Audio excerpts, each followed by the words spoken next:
Bueno, siguiendo con la segunda parte de la microcirculación en cuanto a la ley de Fick que habíamos inicialmente esbozado al final de la charla anterior, habíamos dicho que la ley de Fick de difusión para los gases decía más o menos esto, que un gas pasaba a través de una supuesta teórica barrera que él no tenía, de un sitio a otro en donde había una diferencia de concentración. Él tomaba una hipotética separación entre un punto y otro, que para nosotros, si estuviéramos queriendo hablar de una membrana, pues aquí estaría la membrana, el un lado y el otro, aquí habría una diferencia de concentración. A él le pareció lógico ver que la cantidad de difusión de una sustancia X, a ese lo llaman J de soluto, que es la cantidad que pasa por un minuto, dependía, él vio que entre más fuera grande la diferencia de concentración a lado y lado, pues él esperaría que la difusión fuera mayor. Entonces él vio que entre más diferencia había y mayor era el gradiente, la difusión era mayor. O sea, es una relación directamente proporcional. Y en una relación lineal, entonces él colocó eso en un numerador de una supuesta ecuación.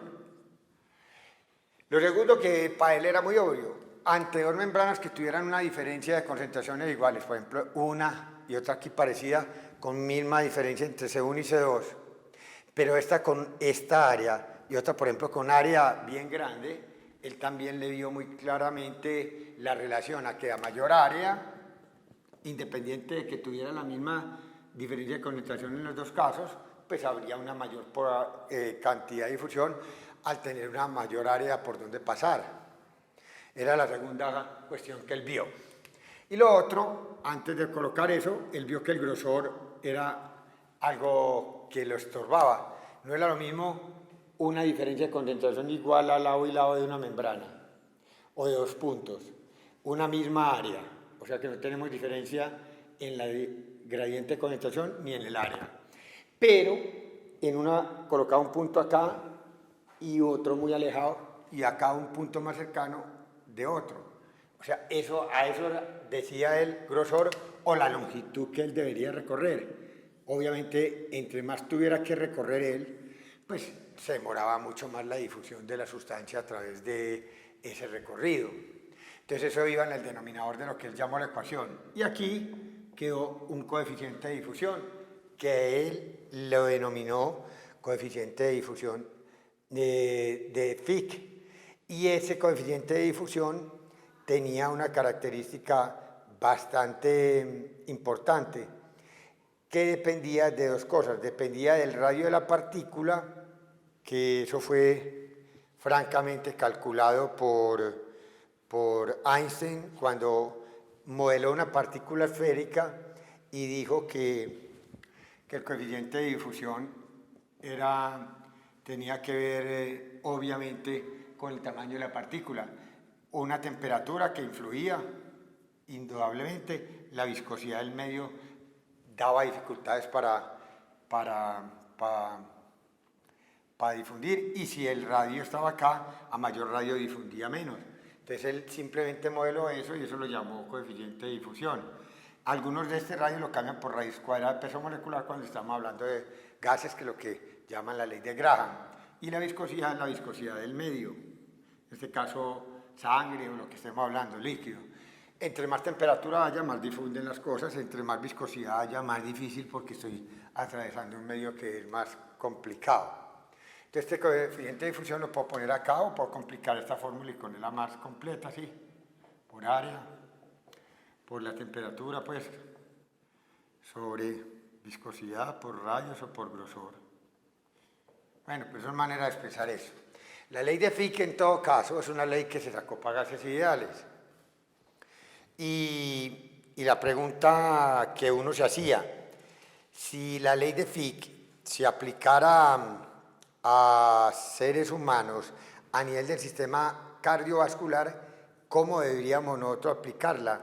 O sea, ¿cómo podíamos adaptar eso a un sistema en que nosotros no estuviéramos hablando de gases, sino que esto fuera ya, por ejemplo, sangre, el endotelio, la membrana basal, correcto, y que tuviera que atravesar el espacio entre una sola endotelial y otra?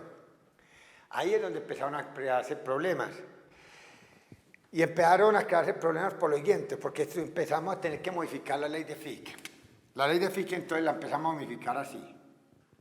Si yo tenía una JS de soluto, que es un delta S, ese delta S tendría alguna variación en el sentido de que aquí va a depender de cuánto, no solo haya diferencia de concentración de gradiente aquí, sino cuánto de esta sustancia se pueda llegar a mezclar con el medio que yo voy a transportar a través de ahí, de esa membrana. Algunas sustancias son liposolubles y se mezclan por la bicapa lipídica del endotelio y pasan muy fácil. Las que pasan por microporos van a tener la limitante que van a tener que pasar por un poro. Entonces eso nos va a alterar esto de acá. El área que voy a utilizar ya no es toda esta área, mire y verá. El área que voy a utilizar no toda esta área tiene poros, mire el poro acá.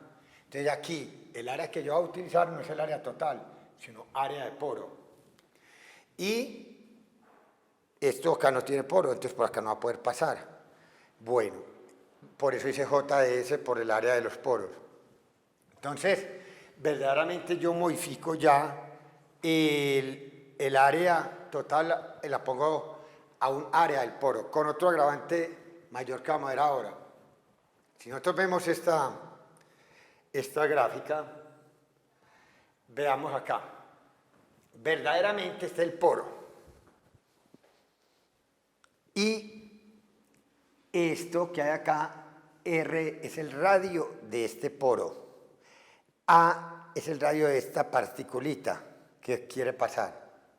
Obviamente, si yo quiero pasar una partícula que tiene este rayecito acá, que llaman A, y este es R, yo no puedo acercar la partícula al borde de este canal o este poro más cercano que R menos A. O sea, porque cuando este A ya llega acá, si lo corro más para acá, choca. Entonces va a rebotarse. Entonces mire que cuando esta partícula, por ejemplo, está acá, todavía pasa, está todo ahí. Pero cuando esta partícula se corre para acá, correcto, mire que aquí ya hay una pasa que no pasa. O sea, aquí hay un pedazo del poro que no se puede utilizar. Porque si yo acerco esta partícula hasta acá, mire que esta acá no se utiliza.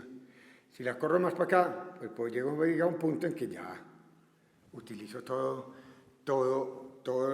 el espacio y puede caber. Entonces esta es la zona útil de este poro. Entonces, lo que llegó la gente a decir es que para colmo de males, yo no utilizo todo el área del poro, sino que yo del poro le tengo que quitar a A, que es el radio de la partícula. Entonces, lo que yo utilizo del verdadero poro es el radio que tenía menos A. Y en la zona útil del poro no va a ser todo el poro, sino R menos A. Y por cuestiones matemáticas, para evitar que eso es negativo algunas veces, esto lo van a elevar al cuadrado y lo dejan como una fracción. Y esto es lo que se llama principio de exclusión estérico, espacial. Es decir, la verdadera utilidad del poro es un pedacito de ese poro. Y el poro me indica que yo no utilizo todo el área de la membrana que voy a atravesar. Para colmo de males todavía hay otro problemita adicional que se crea acá, y es el siguiente. Supongamos que esto va a pasar por acá, que cabe, y cuando va a caber resulta que el coeficiente de difusión que utilizamos en la ley de Fick ya no es el coeficiente de difusión normal, sino que también hay que modificarlo. Este D, que era el coeficiente de difusión, y aquí teníamos grosor,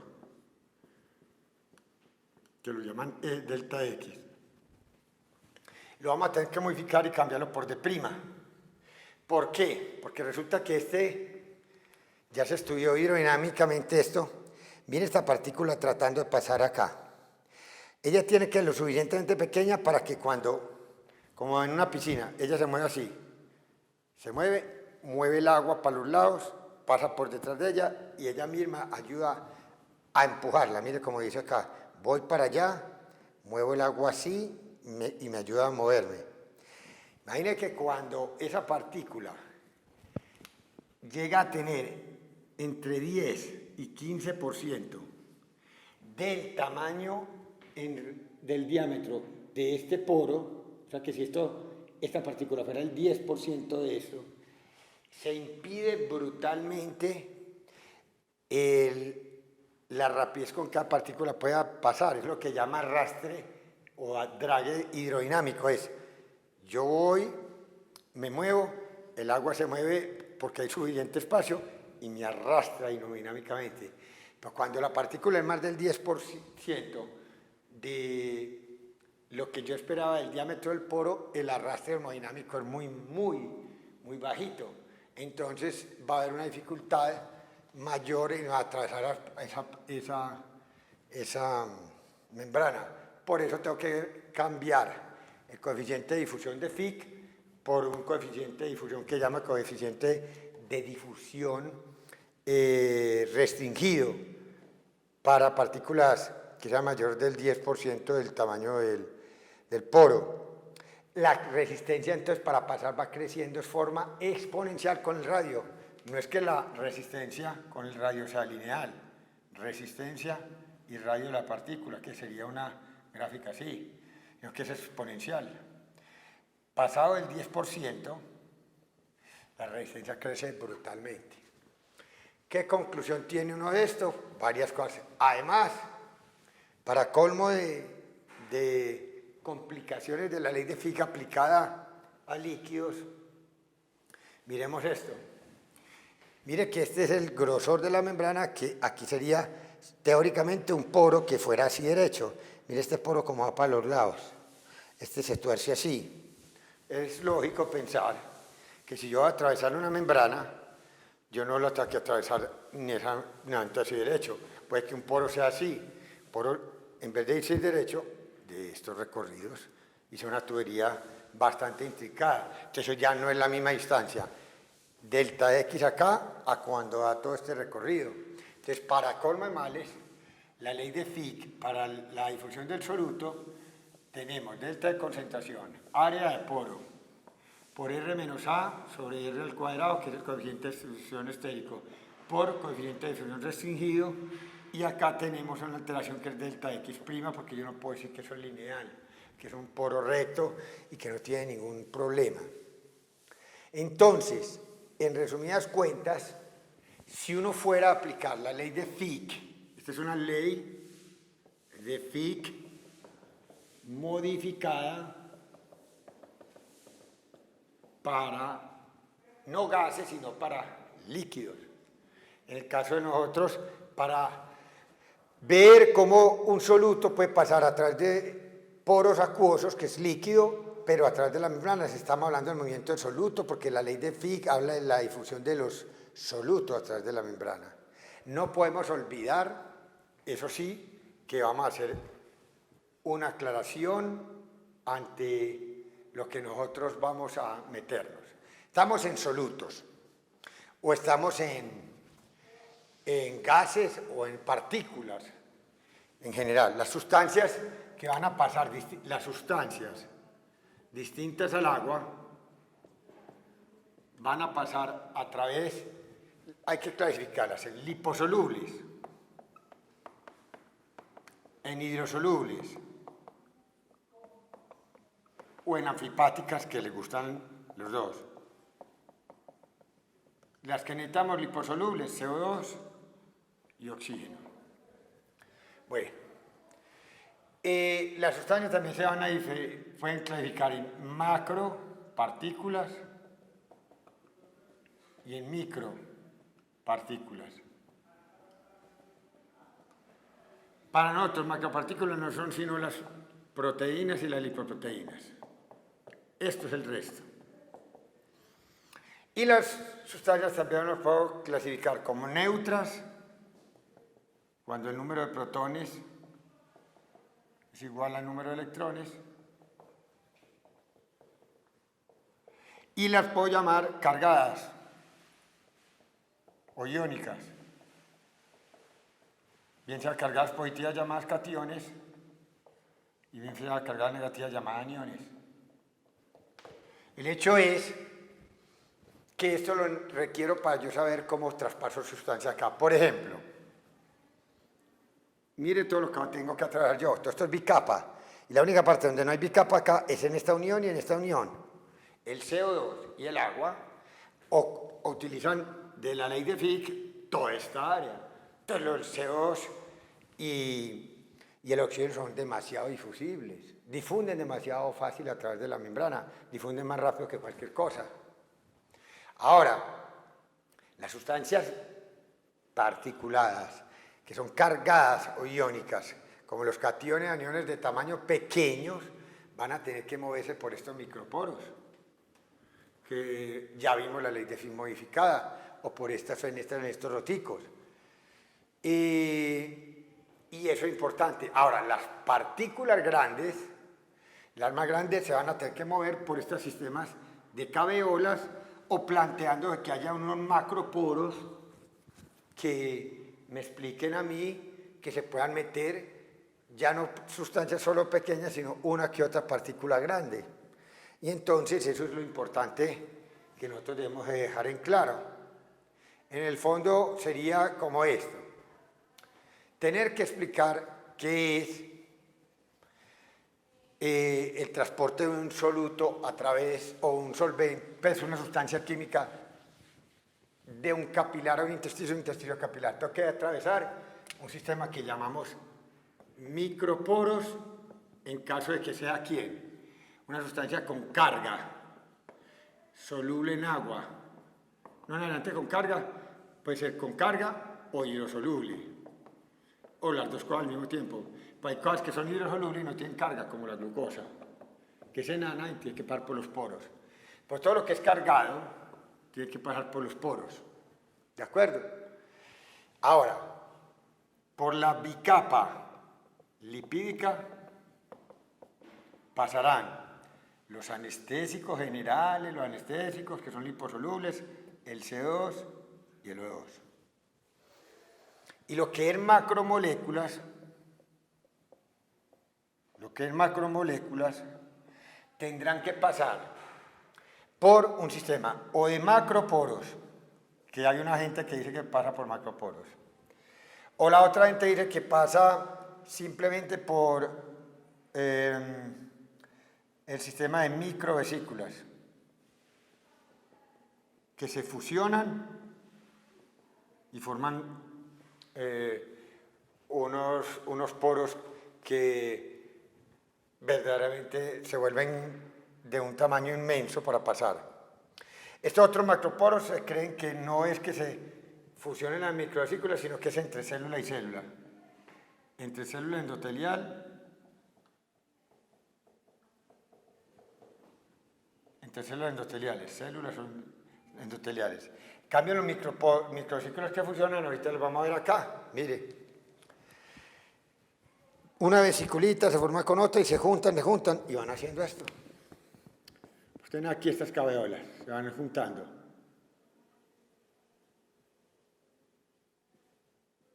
Y después rompo acá.